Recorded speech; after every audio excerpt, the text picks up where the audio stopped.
Merhaba arkadaşlar, kanalıma hoş geldiniz. Bugünkü modelimizde şöyle güzel pudra rengi bir ipim var. Kalınlığını göstereyim şöyle. Onunla başlayacağım. Himalaya'nın ihraç fazlası ipleri. Şöyle. İpimiz bu arkadaşlar. Bununla güzel bir model başlayacağız. Kullanacağım şiş 4 numara. Modelimiz oldukça güzel ve kolay bir model. İnşallah siz de beğenir, benimle yaparsınız. Dilerseniz yapım aşamalarına geçelim. Modelimize ilmeklerimizi alarak başlayalım. Birinci ilmeğimi bu şekilde aldım. Bu model için 3 ve 3'ün katları artı 2 ilmek sayısına ihtiyacımız var. Yapacağımız örgüye göre ilmeklerimizi bu şekilde ayarlayacağız. Ben lastiksiz başlayacağım. Model lastik istemiyor arkadaşlar. İsterseniz lastik de uygulayabilirsiniz.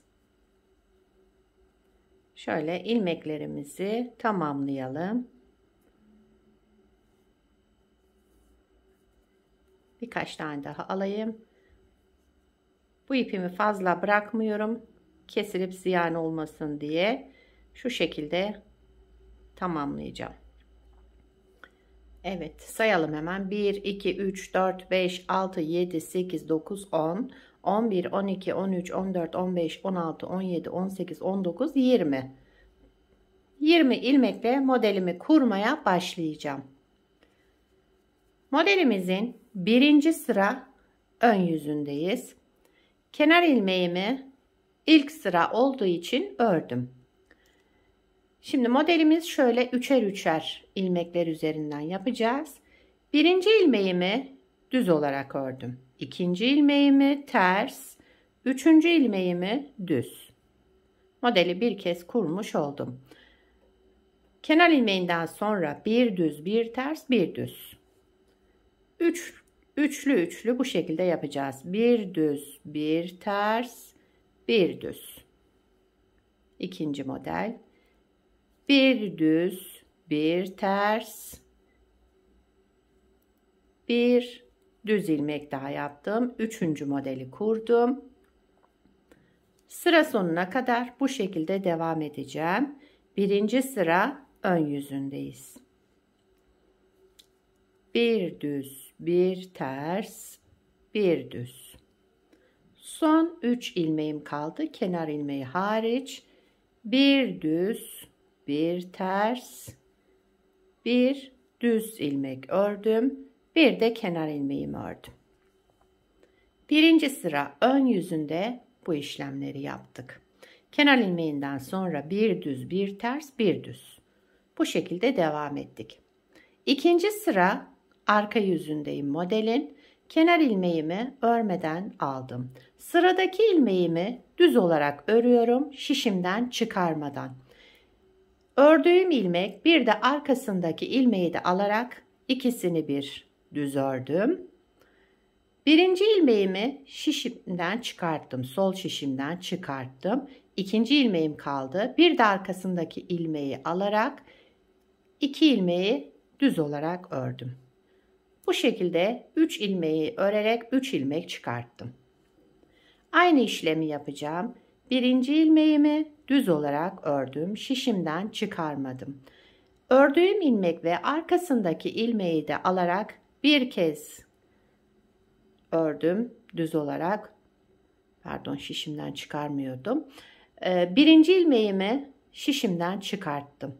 Sol şişimdeki birinci ilmeğimi şişimden çıkarttım. İkinci ilmeğim ve arkasındaki üçüncü ilmeğimi ikisini bir düz ördüm bu defa. Model bu şekilde ilerliyor. Bir ilmek düz örelim.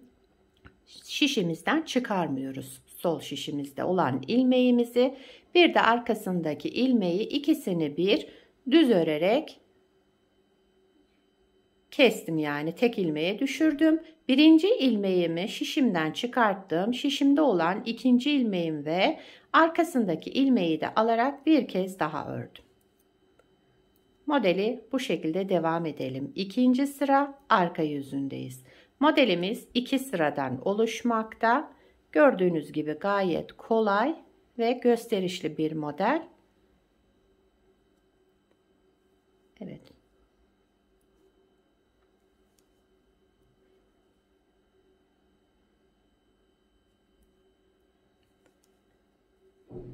Son 3 ilmeğimiz kaldı. Onu da aynı şekilde yapıyorum. Bir ilmek düz ördüm. Şişimden çıkarmıyorum. Ördüğüm ilmek ve arkasındaki ilmeği de ikisini bir düz ördüm.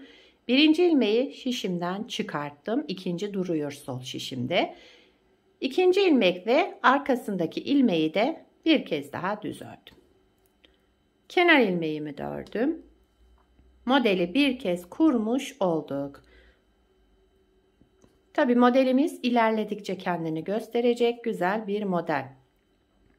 Bir kez daha kuralım arkadaşlar. Modelimizin birinci sıra ön yüzündeyiz. Kenar ilmeğimi örmeden aldım. Bakın zaten ilmeklerimiz üçlü üçlü gruplar halinde. Bu üçlünün birinci ilmeğimi düz ördüm. İkinci ilmeğimi ters ördüm. Üçüncü ilmeğimi düz. Diğer üçlüye geçtim. Bir düz, bir ters, bir düz. Bir düz, bir ters, bir düz ilmek olarak ördüm. Aynı şekilde devam ediyorum. Modelin birinci sıra ön yüzündeyiz. Bir düz, bir ters, bir düz. Bir düz, bir ters, bir düz ilmek ördüm. Kenar ilmeğimi de ördüm. Modelin birinci sıra ön yüzünde bu işlemleri yaptım. İkinci sıra arka yüzündeyiz modelimizin. Kenar ilmeğimi örmeden aldım. Yine 3 ilmek üzerinden çalışıyoruz. Birinci ilmeğimi düz olarak ördüm. Şişimden çıkarmadım. Sol şişimden çıkarmıyorum.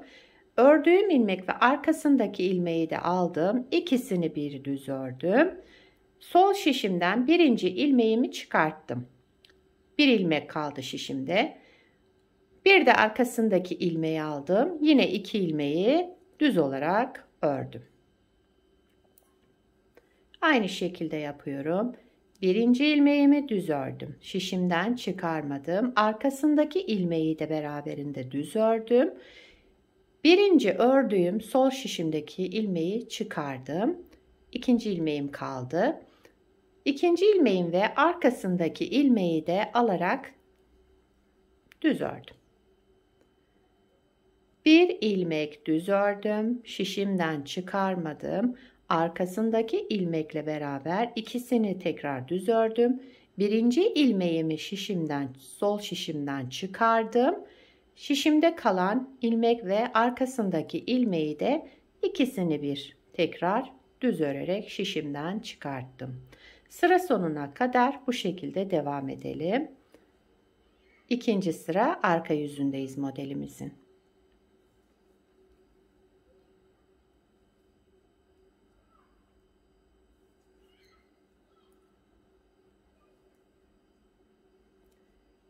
Birinci ilmeğimi düz ördüm. Şişimden çıkarmıyorum.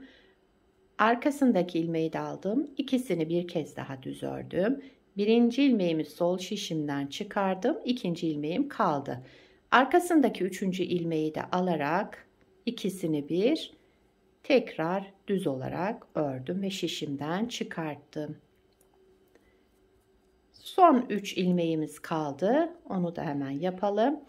Bir ilmek düz ördüm. Şişimden çıkarmıyorum. Arkasındaki ilmeği de aldım. İkisini bir düz ördüm. Birinci ilmeği sol şişimdeki birinci ilmeğimi çıkardım.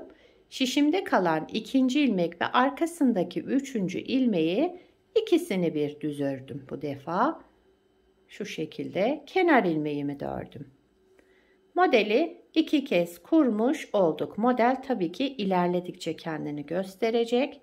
güzel bir model. Şu şekilde. Bakın modelimiz oluşmaya başladı. Her iki yüzü de harika bir model. Bu ipe de çok yakıştı. Şöyle parlak güzel dokusu olan bir ip. Modelimin bir de ilerlemiş halini göstereyim size. Bakın model bu şekilde ilerlemiş hali. Bunu beraber yaptık. Şöyle kenara bırakıyorum. Bunda da lastik kullanmadım arkadaşlar. Bakın lastiksiz gayet güzel kıvrılma olmayan bir model. Lastik istemiyor ama isterseniz lastik üzerine de başlayabilirsiniz. Modelin arka yüzü de bakın bu şekilde. Arka yüzü de gayet güzel. Şöyle bir görüntüsü var. Her iki tarafı da kullanabileceğiniz güzel bir model. Kenar ilmeklerimiz. Modelimiz böyle arkadaşlar. Bu modeli istediğiniz örgüde kullanabilirsiniz. Yazlık örgü olarak, kışlık örgü olarak, bebek örgülerinde, çocuk örgülerinde, yetişkin örgülerinde her türlü örgüde kullanabileceğiniz güzel bir model. Etol şallarda şöyle kalın iplerle atkı bere yapımında gayet uygun bir model. İnşallah beğenir, benimle yaparsınız. Sizler nelerde kullanacaksınız? Onları da yorumlarda belirtirseniz sevinirim. Beni buraya kadar izlediyseniz bir beğeni yapmayı, yorum yapmayı, beni desteklemeyi unutmayın. Bir de modelin şöyle tersinden göstereyim. Yakadan başlarsanız modelin görüntüsü de bu şekilde olacak arkadaşlar. Şöyle. Modelde pek bir fark etmiyor yani yakadan başlamada. Diğer yüzü de bu şekilde olacak. Siz hangi yüzünü beğendiniz? Bence ikisi de harika oldu.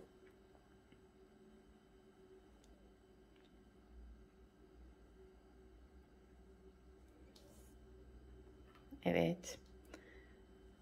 Yapacak olanlara kolay gelsin. Bir sonraki videoda görüşmek üzere. Hoşça kalın.